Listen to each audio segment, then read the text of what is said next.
Commerce Committee meeting, and we do have a quorum, and ask Representative Hagel, since our vice chair is not here, would you move the minutes? Mr. Chair. Excuse me? Mr. Chair. Representative Brindley. We do not have minutes in our packet, and nor were they posted online. We haven't seen those. The committee administrator has sent them around, but we can wait if you want, and they've been posted. But we can also, if you want a chance to review them before we take the motion, we certainly can do that. I just got it. Oh, they just came through. Thank We'll you. tell you what, they were posted a few hours ago, but we will wait on the minutes and take action on them later in the meeting so that you have an opportunity to review them. Representative Driscoll, you look like you wanted to say something. Yeah, I just was wondering, Mr. Chair, so we're not getting a hard copy for people who are here that may not have had a chance to see them as well? I think that is the usual practice. I think today we have them in electronic form. We'll make sure they're in hard copy, generally speaking, but Thank you, Mr. we Chair. will not take action on them now. We'll wait until later in the meeting. Members, we have a few items on our agenda today, first of which is an overview of the gaming industry in Minnesota. We are very honored to have tribal leadership with us today, which we'll get to momentarily. But before we do that, I think Representative Tabke has a few remarks to make. Representative Tabke. Thank you very much, Mr. Chair. And because we are talking about gaming and other land issues today, Mr. Chair, given the nature of the hearing today, though important on any day, as Minnesotans and as leaders, we recognize that we are meeting on the traditional lands of the Dakota and Ojibwe peoples, and we make this acknowledgement to honor the Dakota and Ojibwe people who have guided and stewarded this land throughout generations, and to honor their ancestors, elders, and descendants, as well as the land itself. We recognize the acts of genocide committed against the Native people and acknowledge Indigenous people are still here and present all around us, and their voices should be uplifted. So thank you very much, Mr. Chair, for that opportunity. Well, thank you, Representative Tabke, for that really important acknowledgement. So with that, we will welcome Chief Executive Benjamin to the committee. It's a great honor to have a tribal leader in our committee. So thank you for coming today, and the floor is yours.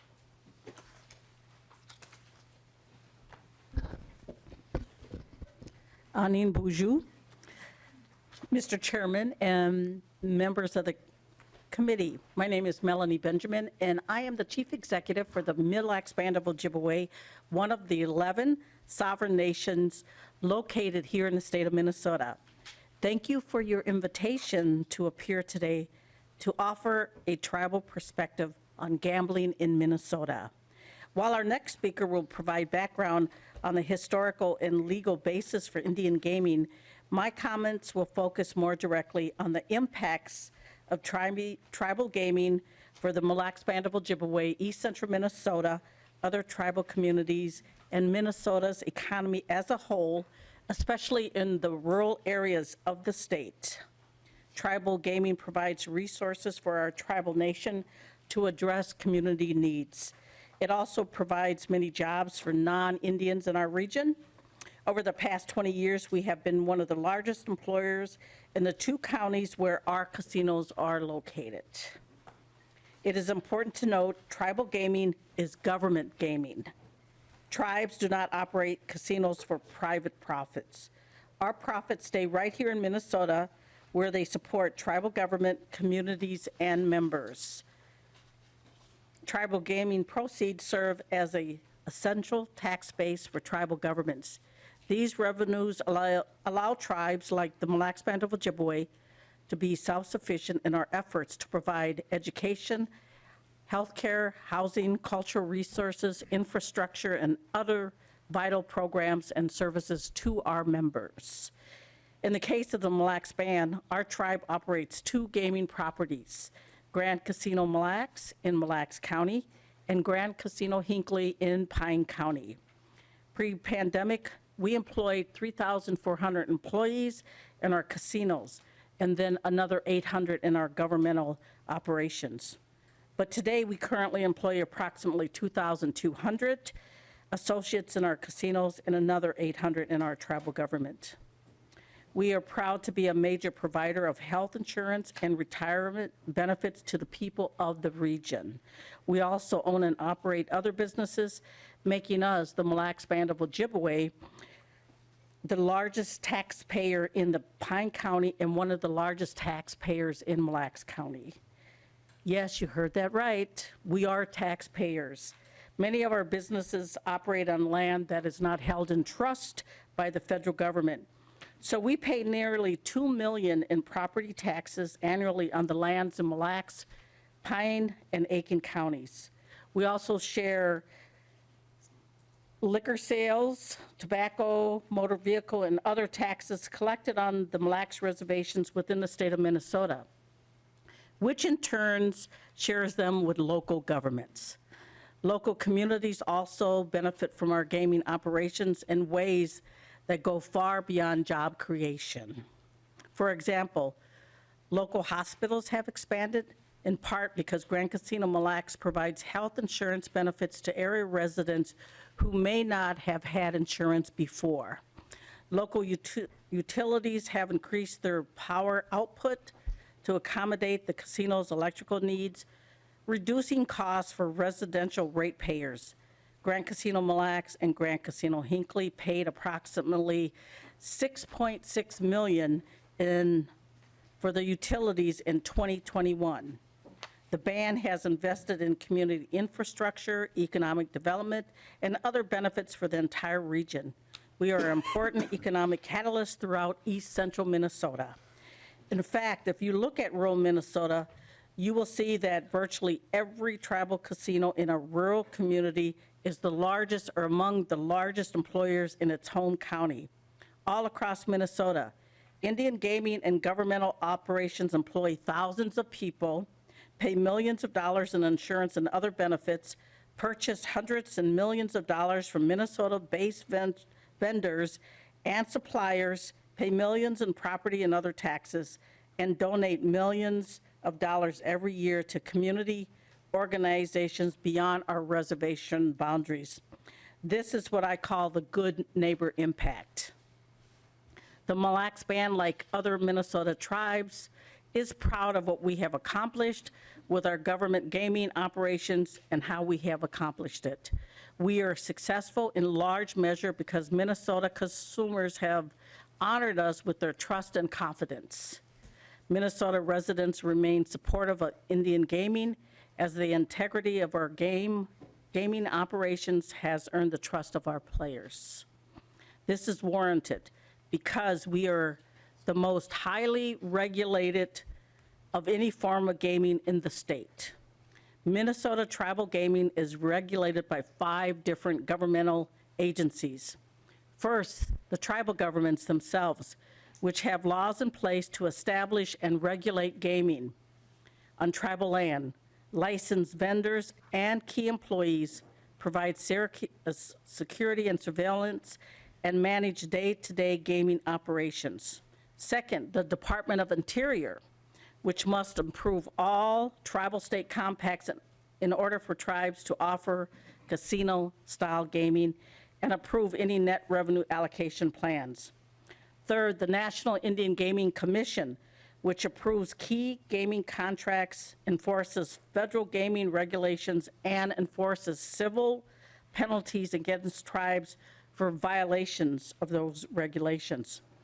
Fourth, the Department of Justice, which conducts background checks on all key gaming employees, investigates and enforces potential criminal violations of federal law at tribal casinos. Fifth, the state of Minnesota, which negotiated and has enforcement authority over provisions of the tribal state compacts. Let me close by saying that the Mille Lacs Band appreciates the opportunity to appear before you today. We are proud of the progress we have made over the past 30 years and the quality and the integrity of our gaming operations. We are committed to preserving the economic lifeline of tribal gaming so we can address the problems that remain unsolved and the challenges that remain unmet. Thank you very much for your time today and listening. Miigwech.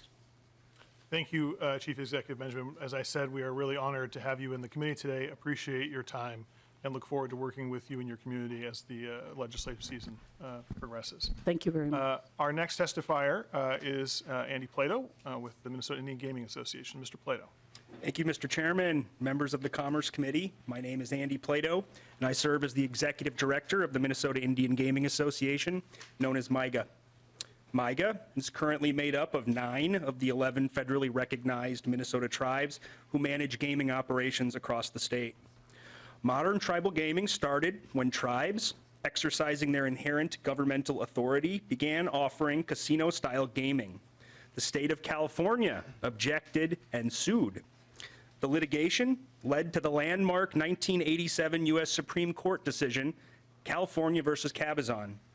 This Cabazon decision unequivocally affirmed that tribes, as sovereign governments, have the inherent right to conduct gaming activities on tribal lands, state law notwithstanding. Soon after, Minnesota tribes created MIGA to educate and advocate on behalf of Indian gaming as an economic development tool for tribes. Of course, states, alarmed about tribal gaming, complained to Congress. And so a year later, Congress passed the Indian Gaming Regulatory Act, or IGRA, which restricted tribal sovereignty by requiring tribes to negotiate compacts with their states in order to conduct casino gaming.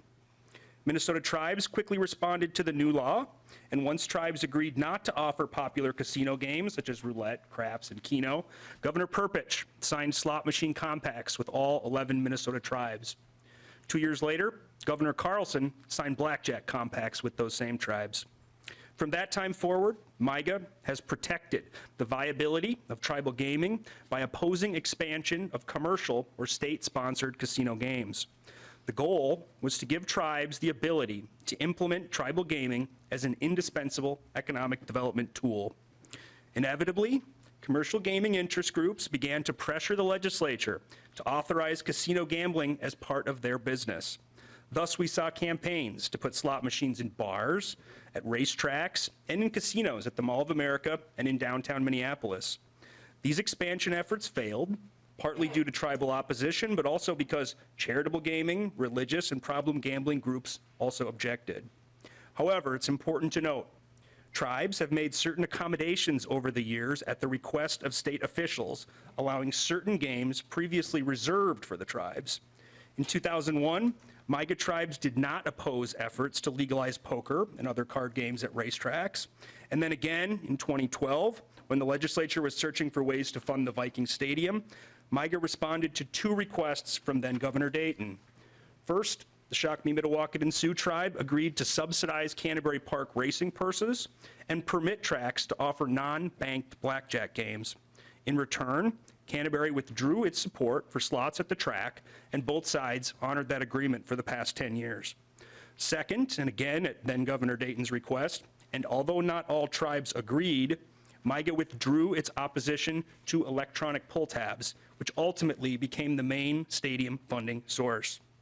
In return, the legislation explicitly required that e-pull tab devices and games must only be electronic facsimiles of paper pull tabs, must be opened like paper pull tabs, and must not mimic slot machines. Unfortunately, over the last several years, e-game features have advanced rapidly, and state regulators have approved games with features that never existed in the paper format and clearly mimic slot games, something the 2012 law specifically sought to prevent. As matters now stand, video slot machines are the only games that tribes have the exclusive legal right to offer, and without them, tribal casinos would no longer be economically viable. As Chief Executive Benjamin pointed out, gaming revenues, primarily from video slot machines, are the main tribal government funding source for education, clinics, housing, public safety, and other essential government services. But this is a fragile revenue stream that the state can choose to unilaterally erode at any time. Looking to the future, tribes are open to legislative action on gaming issues that will strengthen the industry, including legal, regulated sports betting.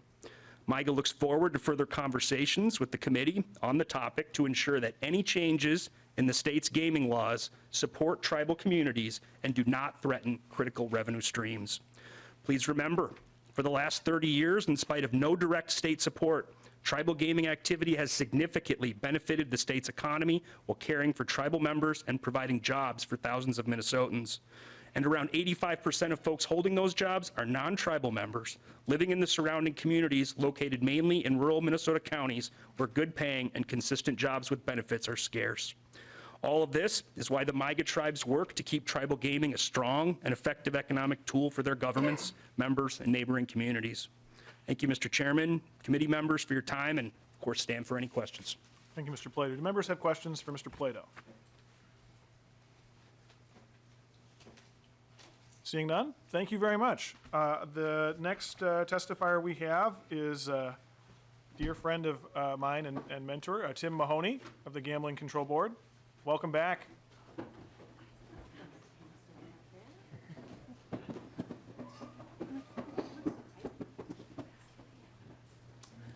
Yeah. And Director Mahoney, if you wanted to give all or part of your marks by yelling at any members of the committee, I think that would be very welcome. It can be done. Oh, we know. Mr. Chair, this is the first time I've been on this side with, at the mercy of the chair and his members. But I want to thank you. I'm not sure, was I supposed to bring candy as the first? Oh, damn it. I'll send it. Don't worry, it's in the mail. I want to thank the chair and the members on both sides of the aisle. I have friends here on both sides.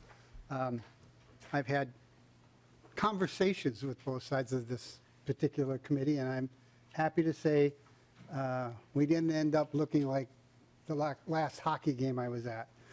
So, Mr. Chair, if I might, I'll just proceed, but I'd like to introduce my counterpart, my companion here.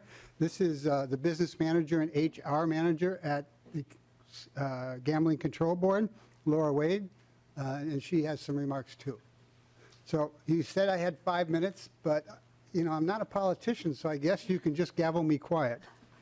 I'll look forward to that part of the hearing. I know. I felt like I was kind of trying to mentor you, but it didn't work real well. You just went along with whatever you wanted to do. Mr. Chair, Representative O'Driscoll. are these part of his 5 minutes, I hope? Hey, there's got to be some humor here. Got to soften them up. Tell them a story, then. Members, the Minnesota Gambling Control Board regulates lawful gambling and the lawful gambling industry to ensure the integrity of gambling operations and guarantees the lawful use of gambling profits. Lawful gambling proceeds are used to support Minnesota veterans, fraternal groups, Lions Club, Moose Club, youth activities, fire and safety equipment for smaller cities, religious and community organizations, education, local units of government, community projects, all sorts of stuff.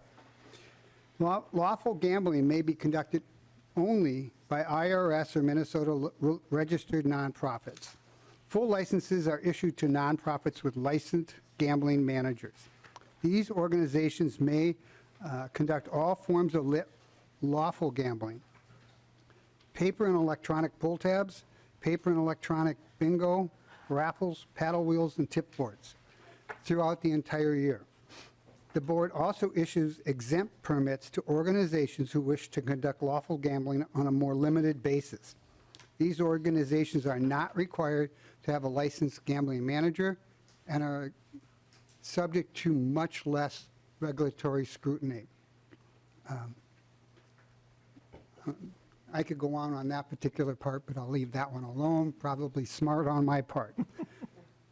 The Gambling Control Board is funded by the industry it regulates. This happens through regulatory and licensing fees. Our budget for this year was $5.1 million. The governor will be proposing in his budget the funds that we will have for our budget next year. I've made my request to the governor and the governor's office, and they told me that they will give me their answer next week. I guess I'm not more special than the public. The agency has an appointed 7-member citizen board, an executive director, and 45 full-time staff. Our central office is in Roseville, Minnesota, and we maintain regional offices in Mankato, Hibbing, and Fergus Falls. It's a great staff. and they work very hard, using the regulations that you give us. I want to be that real clear. I don't propose legislation for regulation. That is your job, and I'm a regulator, and I will follow what you propose. There, I just kind of went off script. Let me share two things that I'm really excited about this year related to the hard work that these folks are doing. Particularly excited about the idea of a new software system for our agency. I don't think it's been changed in 20 years. When I first looked at it, I was wondering if it was DOS-based. We are currently developing that software, and it should be ready by April 1st. We're going to take 2 months to test it to make sure that the small agency, the small location up in Halleck or down in whatever state you want, county you want it, is not fearful of it, not confused by it. This, it will make our data input, output, and analysis so much simpler and so much faster. As I said, it should be running and in purpose July 1st, 2023. And alongside that, so that's the fiscal year. We were gonna put it in earlier, but they said, could you please put it on, go live on the fiscal year. I don't know if any of you have looked at the website for the Gambling Control Board, but I think it was designed by a prehistoric person. I have set a goal, and many of my old colleagues know how well I was at the computer. Staff is laughing even harder than the members. I told them their job is to make it friendly enough that I could use it. It needs to be, someone needs to be able to get on that thing and figure out how to open up a gambling operation. And right now, I don't think they could. At the end of the last year, there were over 1,100 licensed organizations conducting gambling in Minnesota. 249 of these organizations were in the 7-county metro area, and almost 900 were in greater Minnesota. And lawful gambling took place in over 3,000 locations throughout the state. 733 of these sites were in the 7-county metro area, and almost 2,300 were in greater Minnesota. The numbers of these organizations varies year to year, but it's pretty consistent at the 1,100 and 3,000, 1,100 organizations and 3,000 locations. Gross receipts had a total of $4.3 billion. That's before prizes. There was a 38% increase from fiscal year 21 and a 104 increase from fiscal year 20. They are on pace to reach $4.5 billion in gross sales. Less paper and electronic pull tabs account for 96% of all sales. And for the first time, electronic pull tabs gross receipts overtook paper pull tab receipts. This year, as of January 5th, electronic pull tabs had $924 million worth of sales, and paper had $846 million. Minnesota's licensed organization, it's been a good year for Minnesota licensed organizations. The sales locations that host their gambling operation and for the charities that support, that they sponsor. Last year's licensed organization used lawful gambling to raise $1.3 million for their mission. Over $52 million was raised in the 7-county metro area, and almost $80 million was in greater Minnesota. It's important not to forget that last year, though, the taxes collected on gambling receipts reached $180 million for the state. The board and its staff continue to diligently provide the necessary oversight and regulation of this multi-billion-dollar industry. Thank you for this opportunity to introduce the Gaming Board to your committee, and we look forward to working with you. Lots of additional information is available on the website that I can't really function on. I'd like to ask if my business manager and true person that runs the agency right now, HR person, and my business manager, Laura Wade. Thank you, Ms. Wade. If you could proceed with your presentation. I'll keep it short. Thank you, Mr. Chair and committee members. Since FY 2012, when electronic gaming was introduced, this industry has grown by over 300%, from $1 billion in gross receipts to just more than $4.3 billion in FY '22, like Director Mahoney said. In order to expand our regulatory efforts to match this dramatic growth in the industry, the Gambling Control Board has in the last 18 months used our FY '22-23 biennial budget request to add new staff members, including a new job category, which was responsible for targeting our permitted premises and making sure that operations that are visible to the public were in compliance with statute and rule. In calendar year '22, these 5 field agents completed 4,113 inspections at 2,446 sites throughout Minnesota, covering 58,000 miles, all to help ensure the integrity of charitable gambling. Though the GCB is a relatively small agency, we strive to have a big impact in creating the public trust that is vital to helping Minnesota charities support our communities. Thank you for the opportunity to share what we do at the Gambling Control Board. Thank you. And now we'll give members an opportunity to ask questions of Gambling Control Board. If I could just lead off by asking either Director Mahoney or Ms. Wade about, we hear a lot in the charitable gambling space about the state's taxes that we impose on charitable gambling, and they are significant.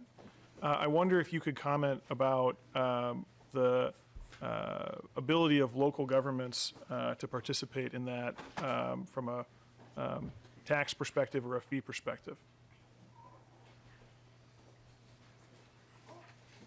Can I yell for this one?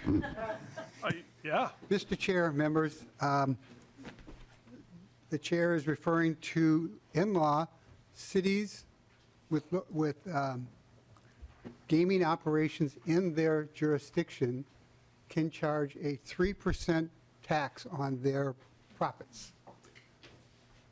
They are supposed to use that for regulatory and compliance issues with these organizations. I don't have the number in front of me, but she does. Yeah, Do you want me to speak now? no, I'll finish and let you go. Let you say what you think about it, but I'm going to get in trouble here. It's this one, right? Correct? 3%. Yeah. They charge the municipalities in, this is 3%. Okay, $1.3 million for inspections. We do inspections and compliance on almost all of the reports that are sent to us, and have to spend more time than I care getting them up to the standard that they need to be. So that's 1.3 million that we do it anyhow. I don't know why the cities need to do it. That might be lobbying, sorry. And there's another tax that the municipalities can ask for. I think they charge it, I'll call it that. There's a 10% that they are supposed to use for charitable operations, as I explained earlier. I haven't looked at that deep to have a strong opinion on it either way, Mr. Chair, members. But that was 3.5 million. So local units of governments can Take extract up to 13%. 13% in addition to the money that goes to the state in tax revenue, in addition to other fees charged by the restaurants, for instance, in the form of rent. Is that correct? Yes, sir. Yes, Mr. Chair. And I guess the other question I have, is there restrictions on the amount of rent that can be charged on electronic pull tab operations by restaurants? Can you repeat the question, sorry? Are there any restrictions on the amount of rent that can be charged? And I don't mean to hide the ball. What I understand is that there is no restriction on the amount of rent that can be charged if it's a bar-based electronic pull tab operation? There are some restrictions. So, for example, if you have a booth operations, we would have caps for rent. But when it's a bar operation, then we do not have a cap, if I'm remembering correctly. That's my understanding too, that if it's a booth-based operation, there's a cap. There's not a cap for bar-based operations, and that can be a very significant amount of money. Director Mahoney. Mr. Chair, I did do some research on the bar ops. They went from about $30 to $35 million in rents 5 years ago, was it? To about $75, $77 million, no less than 4 years. Almost, what is that, 100% increase? Pretty dramatic increase. 20% a year. So yes, that is a concern. I don't know how the charities feel about it, but as a gambling regulator, if you give us, we would not oppose some kind of regulation on rents. Well, the charities will be coming up shortly. Maybe they'll tell us about that. Any other questions for Director Mahoney? Representative O'Driscoll, and while you're asking your question, I need to step away, so I'm going to turn the gavel over to Representative Katiza-Wajun. Gee, Mr. Chair, I thought you were going to turn it over to me. That would have been a bargain. Mr. Chair, Madam Chair, and Director Mahoney, it's good to have you back here. I want to just comment that your disposition seems to be a lot more marked right now than it was a few years ago. A lot more what, sir? You and I visited outside of these chambers and outside of these walls, and you seem to be enjoying retirement. And now we got you back to work here again. So, Yeah. my comment, my statements are going to be more comment than they are a question. I want to remind people again that in charitable gaming in the state of Minnesota, they need to fill out a tax return, and it's probably the super easiest tax return to fill out, because it's what are your revenues times your tax rate, send it into the state of Minnesota. We don't even need a full sheet of paper for it. We just have one line item on there times the tax rate. And the charitable gaming industry has taken a large blow during the COVID shutdown and other areas. And remember that when we talk about charitable gaming, we're talking about your local youth hockey, perhaps your fire association that's doing things to raise equipment, and there's a lot of folks who are vested in the community on these. And it's my hope that we will be able to, with our surplus, provide tax relief for these folks, because I can tell you that they've been not here in front of this committee during my tenure on Commerce screaming about the rates that they're paying for rent. They're more concerned about the amount of taxes that they have to be paying on those revenues. Again, that really short tax return, how much did you make times the rate, send it in. And they're looking for tax relief more than they're looking for anything, is what they're coming to me with. So again, a comment just to kind of put this into perspective. Thank you, Madam Chair. Thank you, Representative O'Driscoll. Director Mahoney, any follow-up? Great statement. Members, No, any? He's right. They complain about, Madam Chair, Representative O'Driscoll. I have attended conferences. I have spoken in front of different clubs. They have a whole slew of issues, just like every other organization that comes in front of this body. It is up to you to pick and choose which part of the relief you're going to do and how you get there. I think there's many ways. If you work and look and seek advice from the governor's office, we certainly can give you ideas or tell you what we can regulate.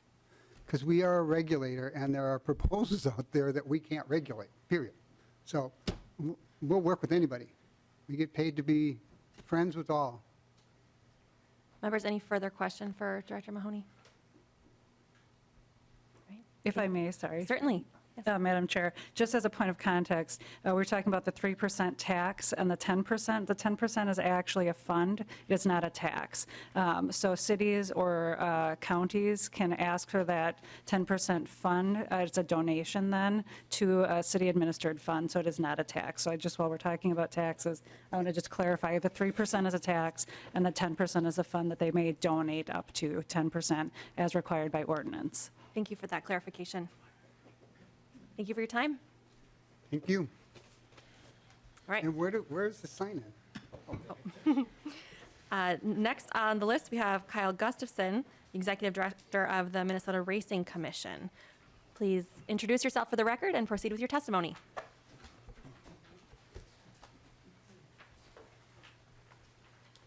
Thank you, Madam Chair, members. My name is Kyle Gustafson, and I'm the Executive Director of the Minnesota Racing Commission. Thank you for the opportunity to be here today and give you an overview of the Commission's functions. Minnesota has a strong horse racing industry, and the Racing Commission plays a critical role in protecting the public's interest to ensure the integrity of horse racing and card playing in the state. The Commission does this by providing firm regulatory oversight and by providing for the safety of our human and equine participants.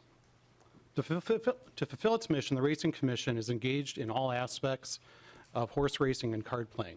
First, the Commission licenses all personnel who are involved at the racetracks and in the card rooms. So we license everyone from the owners, trainers, and jockeys to the card dealers, pit bosses, and other card room staff. Next, the Racing Commission ensures that the rules of the industry are enforced and followed. We do this in part through our race stewards and race judges who oversee each race, as well as by providing education to those who are involved. We also have a full-time set of investigators who are tasked with ensuring that participants are not engaged in prohibited activity that might give someone an unfair advantage and whose activity may undermine the integrity of horse racing and card playing. We also review any changes to card room plans of operations. Furthermore, the Racing Commission works to ensure the safety and welfare of our human and animal participants. To do so, each race season, we employ approximately 30 veterinarians and race technicians, and those vets perform pre-race examinations of horses, as well as collect samples after races to look for the presence of banned substances that might give a horse an unfair advantage, but also more importantly, could put a horse's health in danger.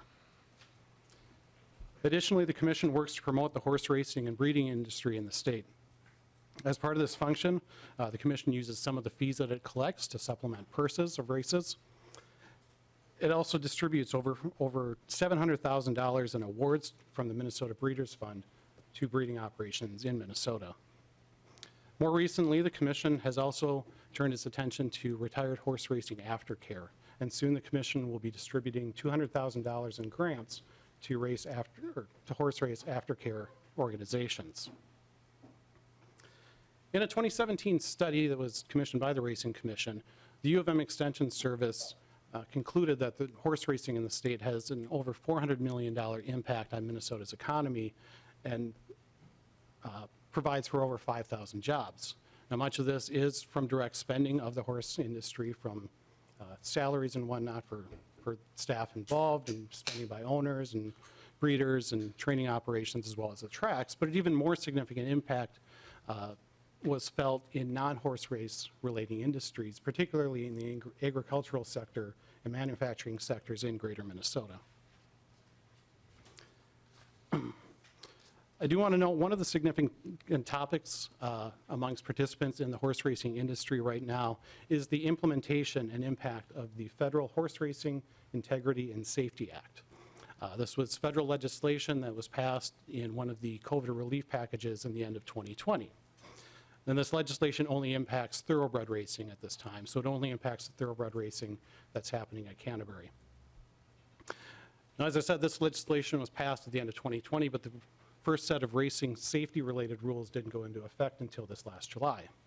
The next set of anti-doping and medication control rules were set to take effect this January. However, federal litigation on those rules put a pause on that implementation. We anticipate that those rules may go into effect as early as March, but that timeline is uncertain. As a result, the Commission is proceeding toward this racing season with the contingency in place of those rules maybe being in effect, maybe not yet.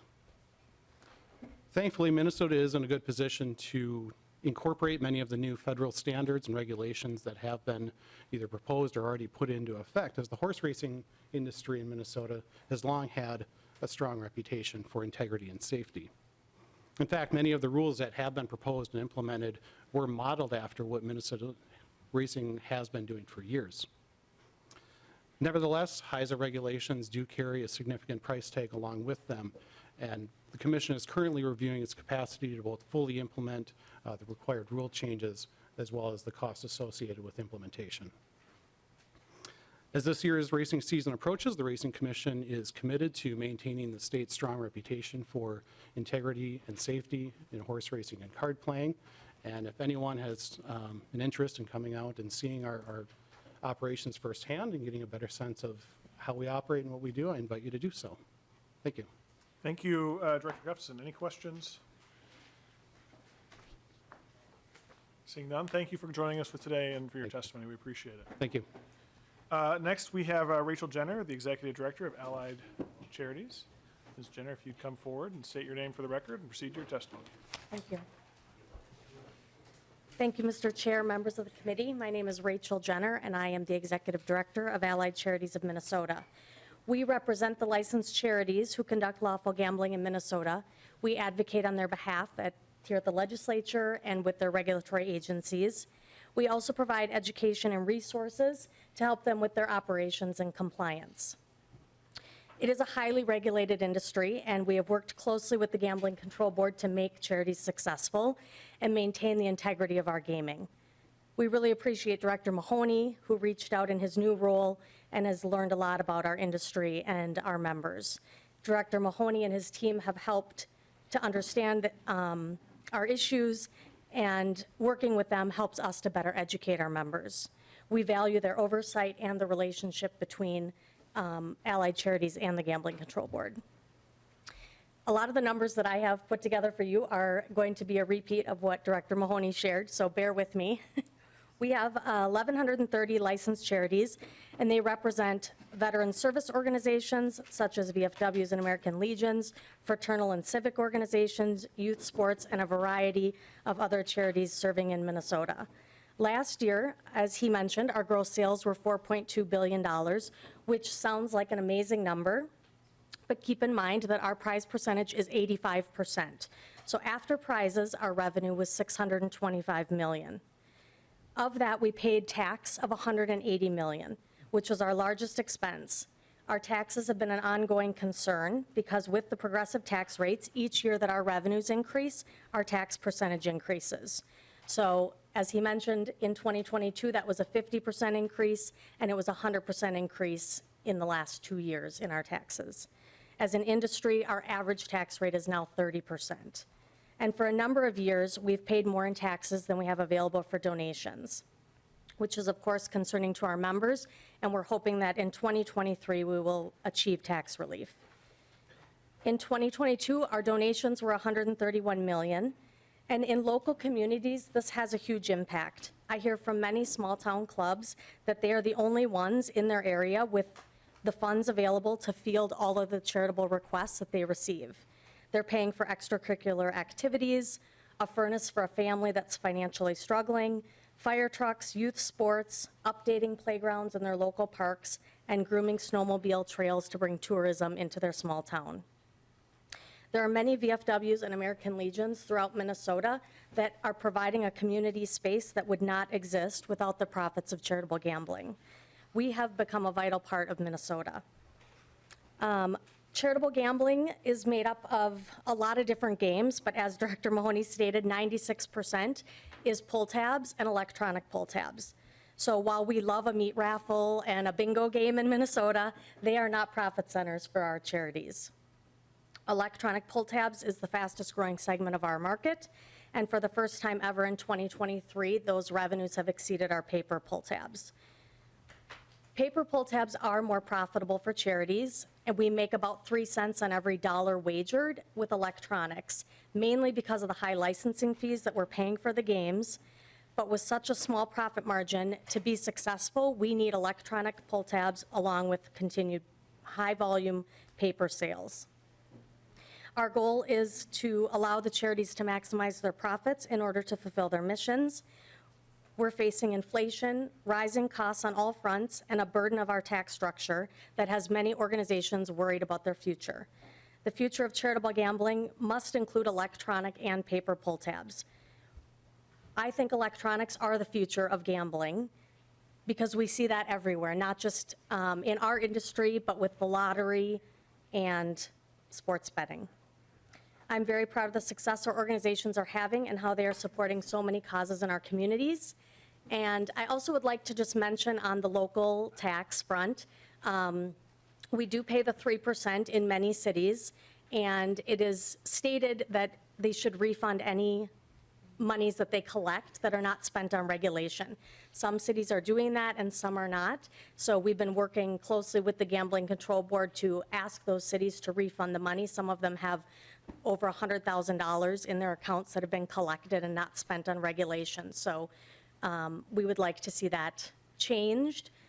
Some cities have voluntarily reduced the percentage that they're collecting, but not many. And as far as the 10%, it is a 10%, we in the industry call it a required contribution, because they call it a contribution, but it is a requirement to do business in their city. So it's a required contribution. Sounds Thank like you. a tax. Yes.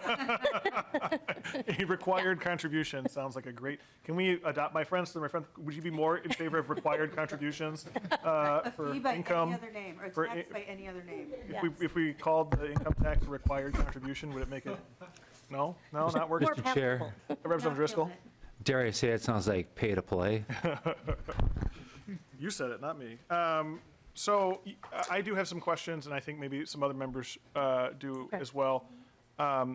You said, on the electronic, you said 3 cents Yes. of every dollar wagered Yes, is made by the charities. That's astounding. it is. And of the remaining 97 cents, how much of that is, I'm sorry, is that including? So that's the dollar wagered. So 85 cents immediately goes back to the player, and we're left with 15 cents. Okay. And of that, we pay rent, which is typically, depending on whether it's a booth or a bar op, anywhere from 10 to 15%.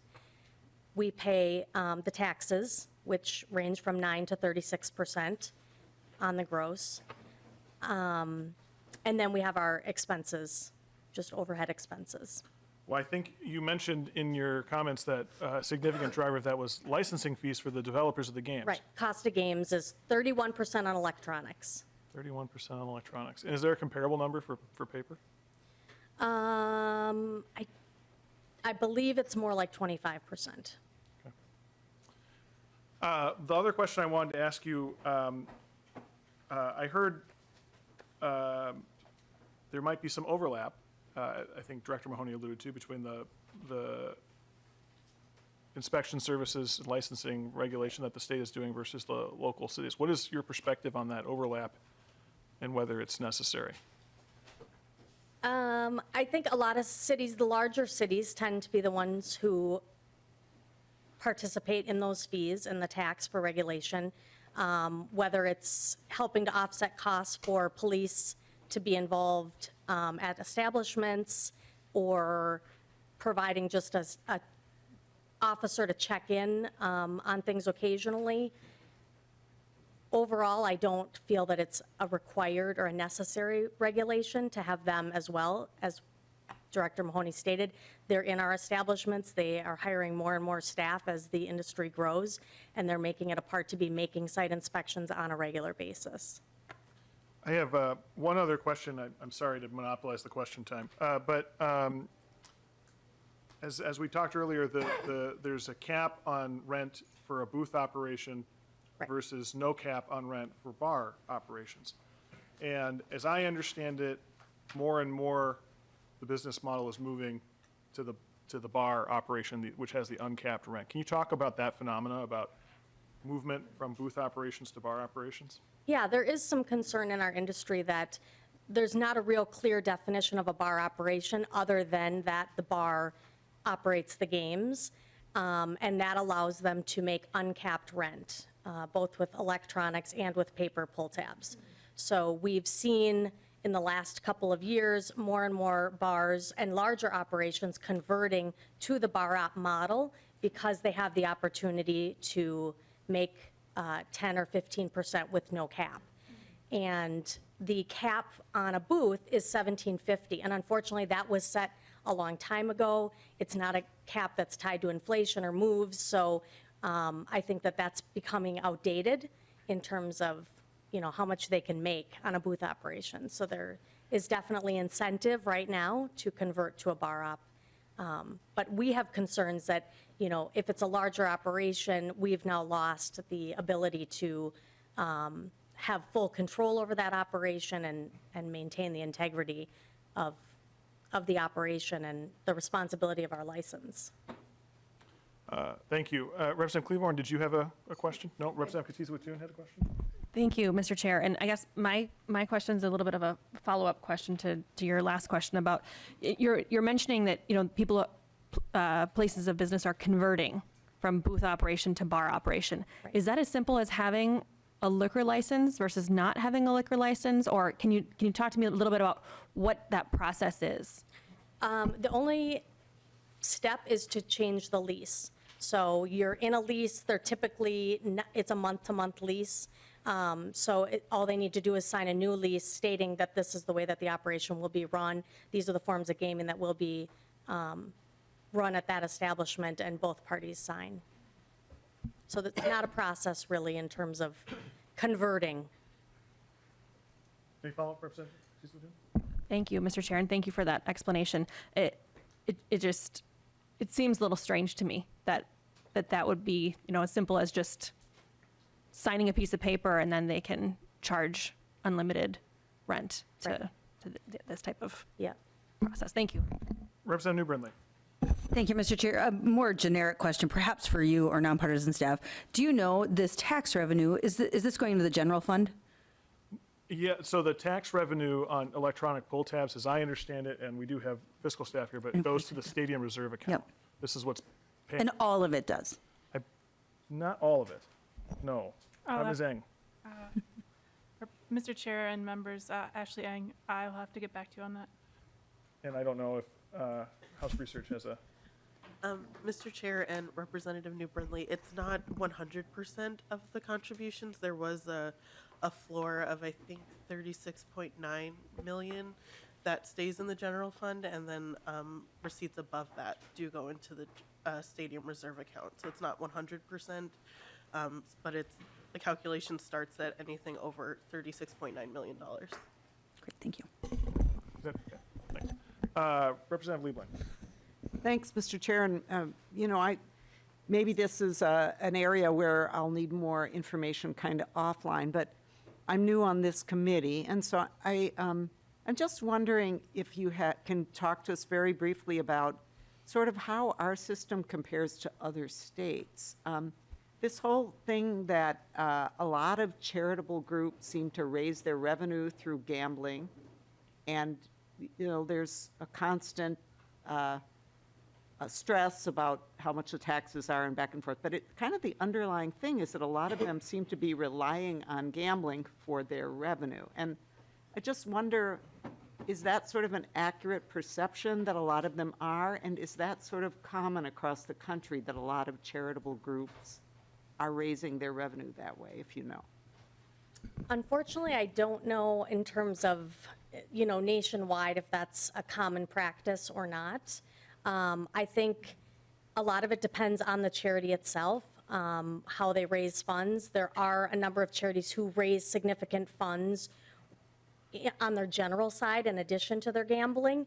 But I think as these gambling numbers have grown over the years, there are a lot of smaller communities that they found that this is a very profitable way to fund their organization. Representative Liebling. Yeah, thank you. And I guess I'd really like to understand this a little, at the really basic level.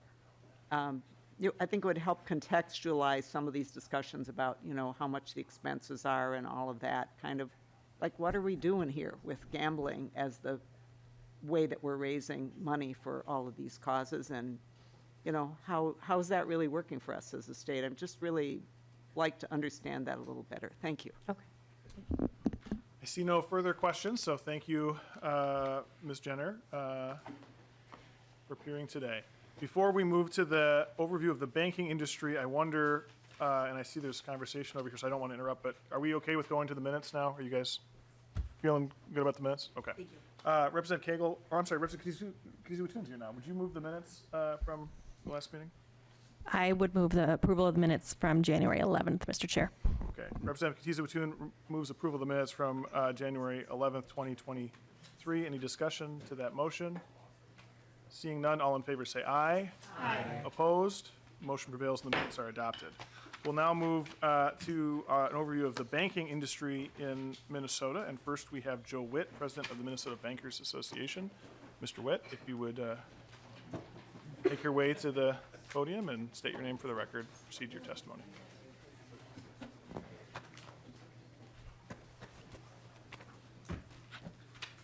Thank you, Mr. Chair and members. My name is Joe Witt. I'm President and CEO of the Minnesota Bankers Association. I appreciate the opportunity to visit with you today about the banking industry.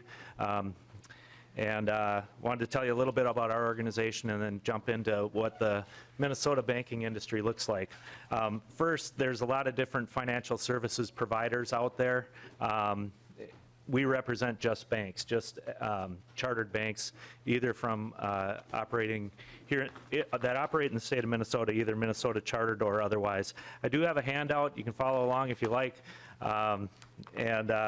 You might get to see some nice pictures of Minnesota with dots on it where our banks are located, and a chart that shows the number of charters, and it goes down. Fascinating stuff, so I know you'll want to follow along. Minnesota has 300 first, a little bit about our organization. We represent 95% of the banks in Minnesota. We're a trade group. We focus on improving the environment for banking in the state of Minnesota. So we lobby here in St. Paul. We lobby in DC. We work directly with the regulators. We also get involved in court cases when we need to. We're a large trade group, relatively speaking. As far as the banking industry goes, we're able to provide a lot of products and services because we have a very strong membership base. One of the areas where we're especially strong is we do have 4 banking attorneys on our staff. They help provide services to our members, but also get heavily involved in our lobbying efforts. 316 banks, separately chartered banks, operate in the state of Minnesota. 263 of them are chartered in the state of Minnesota. The other 53 banks are chartered somewhere else, but they have an official FDIC branch here in the state of Minnesota, so they are counted in the 316. Of the 53, most of them are community banks. Most of them are operating in the states around us. For example, a bank in Wisconsin, Superior, Wisconsin, might have a branch in Duluth. A bank in Fargo might have a branch up in Moorhead. In that number of 53 is also a number of large banks. Wells Fargo, U.S. Bank, Associated, BMO Harris, Huntington, the former TCF Bank. All of those banks obviously operate in Minnesota, but they're all chartered somewhere else. But they are counted in that 316 banks that are operating here in Minnesota. So of the 263 Minnesota banks, how does that number stack up compared to other states? Well, Minnesota actually has the 3rd most bank charters in the country. We're very pleased with that. That gives lots of different opportunities for individuals, for families, and for businesses to find a bank here in the state of Minnesota. Even though we have the 3rd most banks in the country, the number of bank charters here in Minnesota is dropping drastically. In the year 2000, we had 513 separately chartered banks. We now have 263. It's almost been cut in half since the year 2000. Why is that happening? 2 main reasons. Number one, the cost of new regulations. Most of the regulations that we face are passed by Congress and set by the federal regulators, it's done at the federal level rather than the state level, but the cost of new regulations is significant, especially for the smaller banks. Secondly, cost of technology. We all know that there are cyber threats. We all know that there are ransomware and other things like that. Banks have to do an exceptional job of protecting their customers' data, and the cost of keeping up with technology and trying to stay one step ahead of those cyber thieves is significant. Banks need scale, and unfortunately, the problem that we're running into is that these costs have become fixed costs, and it's harder for the smaller banks to survive. You will see lots of different regulated entities come before you in your committee, and the banks are definitely one of the most highly regulated entities that you will see. Banks have to fill out a report on their operations every single quarter. They're called call reports. And here's one of the differentiators that you'll see. We have extensive on-site examinations for the banks to make sure that they're complying with all the laws and regulations. There are a lot of the other financial services providers that don't have on-site exams, but the banks do, so that is a differentiator. Next slide on bank regulation. That we have what's called a dual banking system. Banks can either be chartered by the federal government, and then they're called national banks, or else they can be state chartered banks. As far as the numbers go, the percentages, 21% of the banks are nationally chartered, national banks or else federal savings associations, and 79% are state chartered institutions. There are a lot fewer national banks, but generally speaking, they are the larger ones. So when you look at Wells Fargo, US Bank, when you look at Huntington, all of those are national banks rather than state chartered banks. National banks are examined by the OCC, the Office of the Comptroller of the Currency.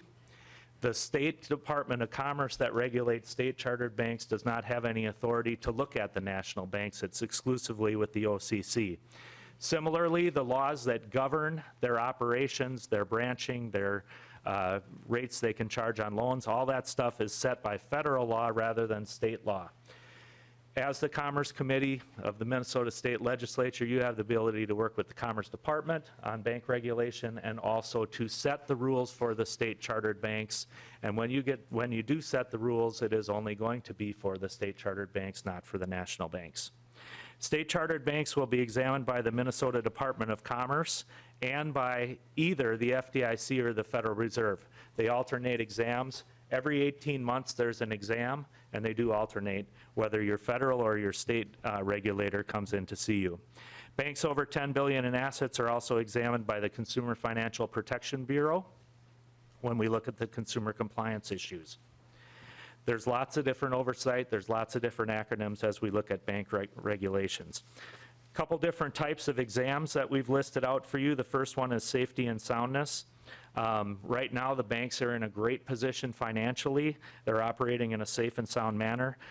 A safety and soundness exam looks at what they call the CAMELS ratings: capital adequacy, asset quality, management, earnings, liquidity, and sensitivity to market risk. And right now, banks are in great shape. There's very few banks on the regulator's watch list that they're worried about from a perspective of whether or not they're healthy institutions.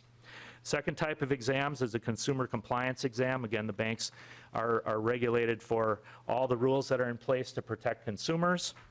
Information technology I talked about. We did put together a slide on the next one, which is all the different consumer protection laws and regulation that are in banking.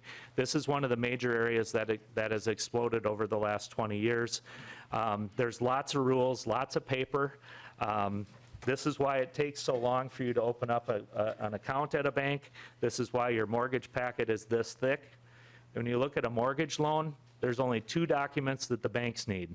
They need the promissory note that you sign that says you're going to repay the loan, and they need the mortgage document that gives a security interest in the house in case you don't pay your loan. Everything else is required by government regulations. So when you go through that process, other than those 2, everything else is either in place because of a federal rule, some of them are state rules, and some of them are local rules. Mr. Kennedy, I'm sorry to interrupt, but if you could proceed Yep. here, we're running out of time a little bit. Sorry about that. We went a little long. On the last slide, it says thank you. I want to make sure you know that if you ever my favorite one. run into a banking problem, the people that are listed here, our general counsel, Tess Rice, and Teresa Kuvas, who is to my left, would love to help you with any questions you have about any rules that come before you on banking, and would also like to help you if you ever run into a problem with any of your constituents and you want to get them some help in the banking industry. I apologize for going long, and I thank you for this opportunity. Well, thank you, Mr. Witt. No need for an apology. We went long on the gambling side of the equation. Representative Katiz-Watun has a question. Representative Katiz-Watun. Thank you, Mr. Chair, and thanks for the presentation. I just have a quick question. I hope it's quick, and we can certainly follow up offline if that's the case. But of the 316 banks here with a location in Minnesota, do you happen to know if any of them or how many of them offer halal compliant loans? Mr. Witt. Mr. Chair, Representative, I do not know that off the top of my head. That would be a great one for us to take up offline. Thank you. Any other questions for Mr. Witt? Representative Kraft. Mr. Chair, and Mr. Witt, on the trend of banks' charters, how it's been dropping, are we different than other places in the country, or is you seeing that everywhere? Mr. Witt? Mr. Chair, Representative, no, we are not different in that regard. The percentage drop is about the same as you look at states across the country. We started with more banks, so we still have more than the rest of them, but there are some states that have, the state of Nevada has 6 Nevada chartered banks left. And other states are similar. A state like Arizona, I think, is down to 30-something. That doesn't mean that's the only banks that are in their state, obviously, but that's the number of their chartered banks. So some of the bigger national banks, like the Wells Fargos and the U.S. banks, are in a state like that too, but Nevada has just 6 charters. Thank you. Representative Cleveland. Thank you, Mr. Chair, and just maybe a follow-up on that. So how many have gone out of business and how many have been consolidated into larger or, yeah, I mean, we see consolidation in all industries, and I would assume banking would be the same. Thank you. Mr. Witt. Mr. Chair, Representative, you're exactly right. Banks just don't just go away. They are merged into another institution. So the number, for example, the number of office locations might not change. It's just the number of separately chartered entities. And because Minnesota has so many family-owned community banks, you know, it's difficult for, you know, when we see somebody that has been a 4th or 5th generation bank owned in the same family, it's sad to see them go away, is kind of the major thing we see.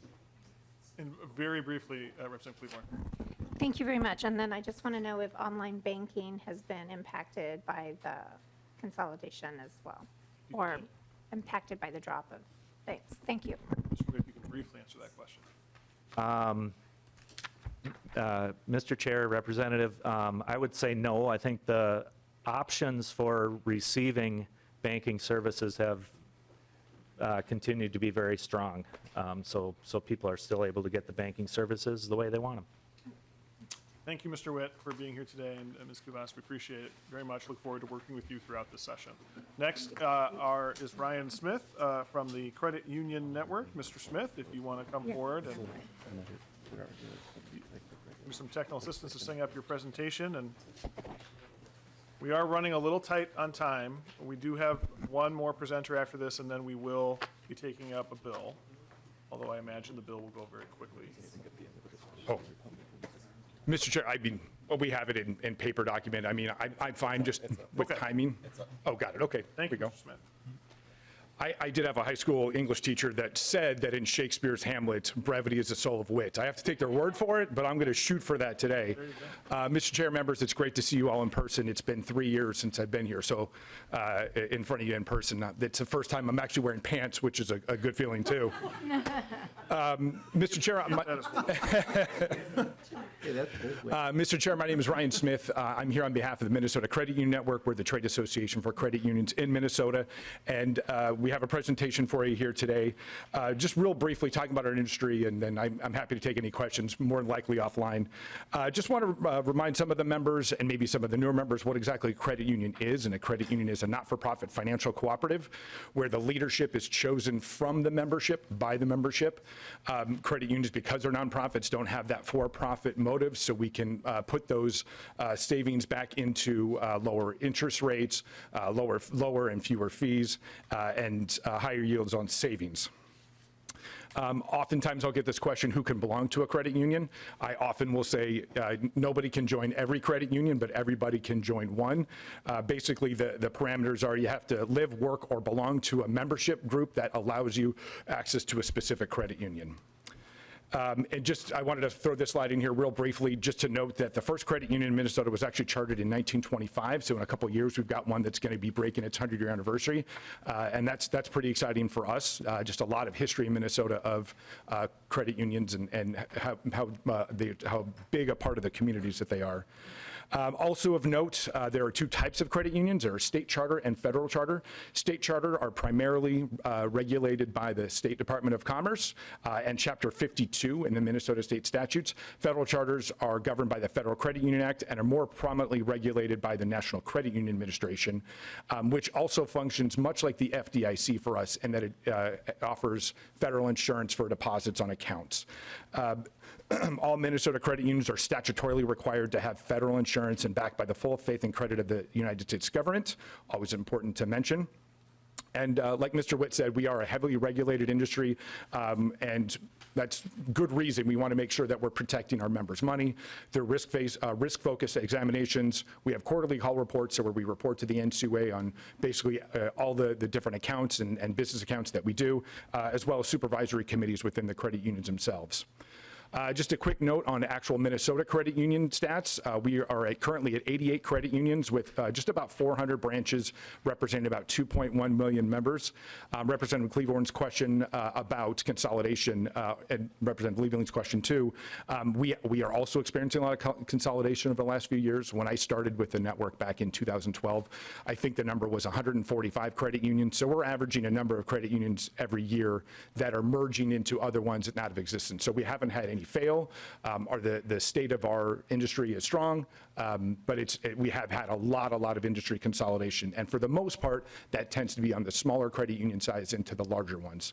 But with that being said, we still have just about half of our membership is under 100 million in assets, so we still have a good number of small community-based credit unions that are in those communities, greater Minnesota, in the cities, what have you.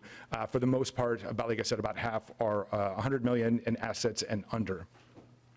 Some of the financial benefits of Minnesota credit unions, we provided $135 million in direct financial benefits to our 2.1 million members in Minnesota. That's through lower loan rates, higher savings rates, and fewer and lower fees. Basically, that breaks down to equivalent of about $67 per member or $140 per household. Our economic performance continues to be pretty strong. Our loan and savings growth rates have trended up. Interestingly, and I think probably this, anybody that pays attention to the news would see this, that especially through the first part of last year, our loan growth actually dramatically, almost 3 times as much, superseded our savings growth in savings accounts. That's starting to the interest rate market right now is kind of shifting that both for homes, for cars, but the first half of last year, we had tremendous growth in our loan portfolios. Credit unions do a ton of financial education in every community that you all represent and that our members are in. We actually have 6 school credit union branches in high schools across the state, including one in Eden Prairie. And we have over 100 Minnesota credit union employees that have a certified financial credit union counselor designation. So financial literacy is a key part of what we do. We also try to ensure financial well-being for all. Our federal trade association, the Credit Union National Association, commissions a national voter poll every year, and nearly 90% of credit union members say that their credit union has improved their financial well-being. We just have a really high touch on our members, and it's something that really is certainly a focus on what we do and just making sure that we can help our members live their best financial lives. Notably, one of the policy things that we worked on, I think it was back in 2015, was to allow financial institutions in Minnesota to offer what's called prize-linked savings accounts. That bill was passed in the House and Senate with bipartisan majorities back in 2015, allowing us to create what's called Wincentive. Basically, it's an incentive for people to put money away. It basically creates a program where people can win drawings. It almost functions like a lottery, but in that you don't actually have any way to lose any money. So it really encourages folks to save. Nationally, about 50% of people can't come up with $400 in emergency money if they have, need a car repair or whatever. And so this program was set up to help kind of address that shortfall. Since we started in 2016, we have about almost 8,800 Wincentive savings accounts across the state. It's the median account balance now is $376. So these are small dollar amounts, money that has been saved that is probably would not have been saved otherwise. And one last thing I want to touch on, Mr. Chair, before I wrap up. Every year, we started a few years ago, something called... Very briefly. Like I said, brevity. It's my watchword for the day. The See You Forward Day is a day of service that we started during Columbus Day every year, since a banking holiday, where we send our folks out into the communities to volunteer at whatever is impactful in their communities. In this last year, back in October, we had 66 credit unions and 3,000 volunteers volunteer about 1,300 hours altogether. So it's something that we're really proud of and just really demonstrates our touch in our communities. Mr. Chair, that concludes my presentation here, but I'm happy to take any questions. And I'm afraid we're going to have to take those questions offline. We don't have time for member questions just now, but thank you, Mr. Smith. Thank you, Mr. Chair. The next and final testifier in this section is Mr. Amundsen from the Community Bankers. Mr. Amundsen, if you could come forward, and again, bonus points for brevity today. We're running late on time, and that's our fault. I apologize to you for that, but No we'll be apology seeing you necessary. again, I know. So. Yes. Well, Mr. Chair, members of the Commerce Committee, thank you for the opportunity to be here. As was just stated, my name is Jim Amundsen, and I'm the president and CEO of Bank in Minnesota.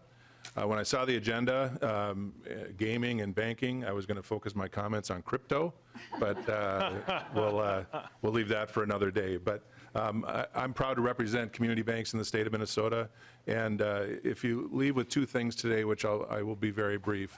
You formerly knew us perhaps as the Independent Community Bankers of Minnesota, which in and of itself is quite a mouthful. And so while that was part of the reason we moved to Bank in Minnesota, there are other more strategic reasons for it.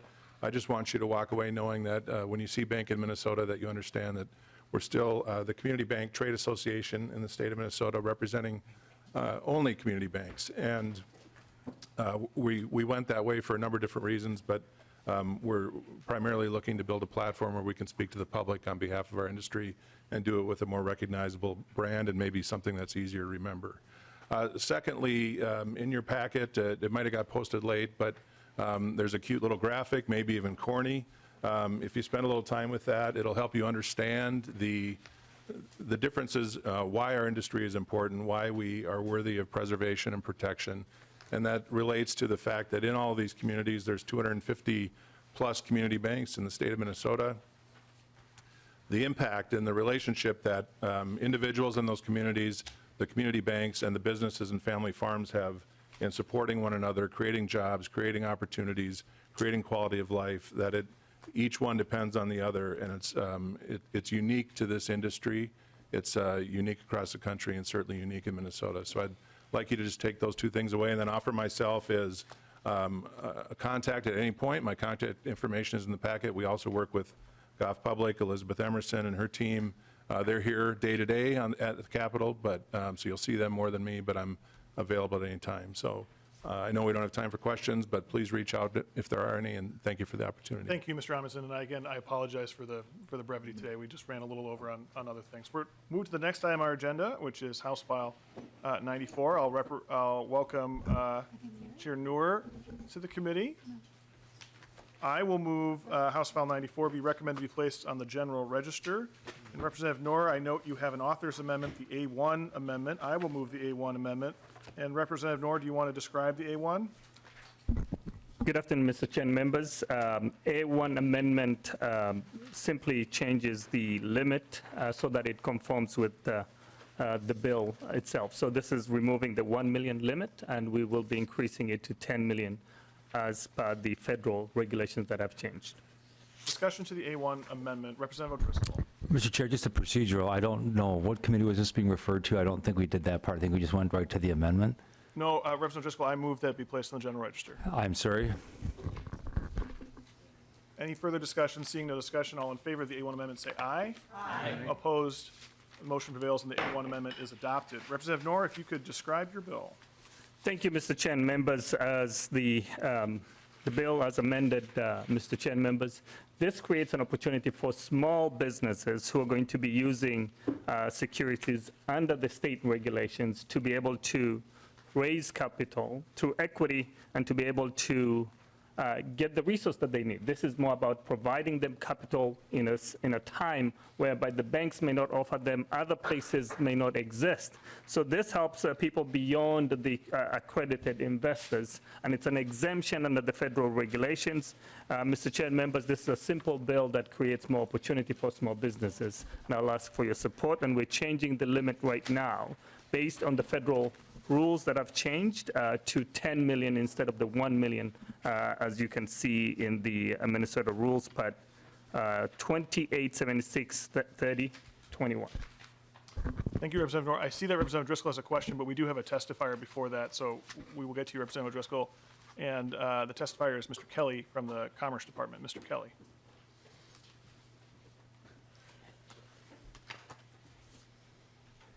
Hello, Mr. Chair and members. My name is John Kelly. I'm the Director of Government Affairs for the Commerce Department. We're going with brevity today. We support this reasonable change to the blue sky laws in Minnesota, and appreciate the amendment that updates the rule as what the corresponding rule. And that's it. Thank you, Mr. Kelly. Members, discussion and question, Representative O'Driscoll. Mr. Chair, I would like to have Mr. Kelly come back. This question is really more to him than it is probably to the bill author. If he maybe could explain why we're striking lines 115 and 116 in the amendment, why the $1 million limit, just for members' edification. Mr. Kelly, if you could speak to that. Mr. Chair, Representative O'Driscoll, so the change in the statute removes it ties the cap, for lack of a better word, to what's in the federal limit, which is currently $10 million. And that is going to be the cap, and we struck the $1 million. So as the cap is updated in the CFR, Minnesota state statutes will just follow that along rather than having that limit. Any further discussion to the bill? Representative Niska. Thank you, Mr. Chair.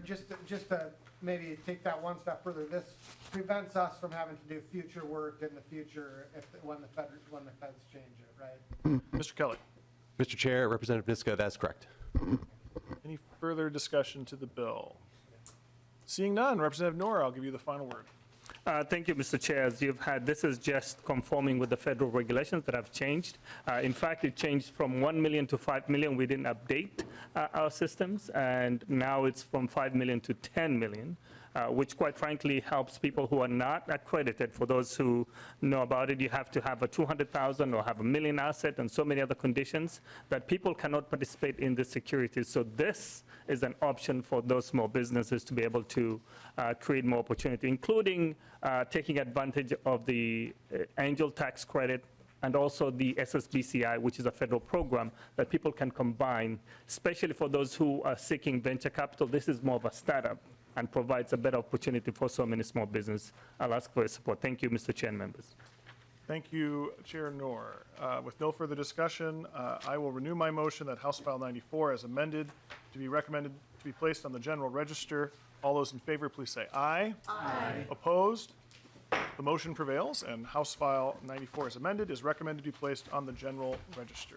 It concludes the business of the committee for the day, and so the committee is adjourned.